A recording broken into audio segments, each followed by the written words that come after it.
Hey everyone, this chronicles our journey from Japan to the United States. There's our plane. No, not that one. Yes, that one over there. That would be what takes us from Japan to America.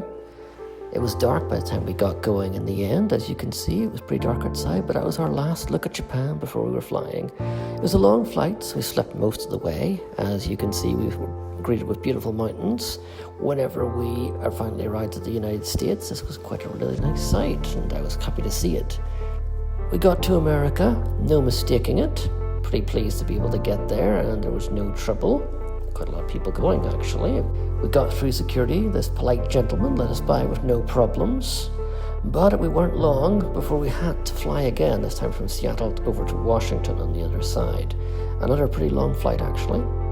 And as you can see, it was dark by the time we arrived there. And if you can see those in the distance, those are platforms that move people from one terminal to another, like massive cars or buses. I'd never seen them before, so that was quite an interesting thing for me.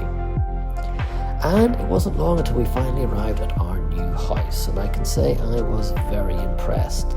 Look at the space for activities, big windows, wooden floors. What more could you ask for, huh? Yes indeed. A little space. Oh, somebody spilled something over there. Never mind. Our suitcases made it inside. Up the stairs, wide enough to navigate as well, which is pretty nice. This was the kitchen area. As you can see, spacious, but room for potential. The lamp was a little bit low. Cables on the walls. I bet you can guess what we put up there. A TV. No, this apparently is quite hot. Whoever was there before decided to leave it on 88. That was what we were greeted by.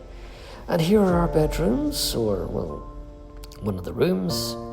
Here is another one. They're quite spacious with carpet floors. A little look at our neighbours. Hope nobody was skinny dipping. And finally, the master bedroom. My better half is in this video somewhere. If you can figure out where she is, that would be doing well. But that was our trip to America.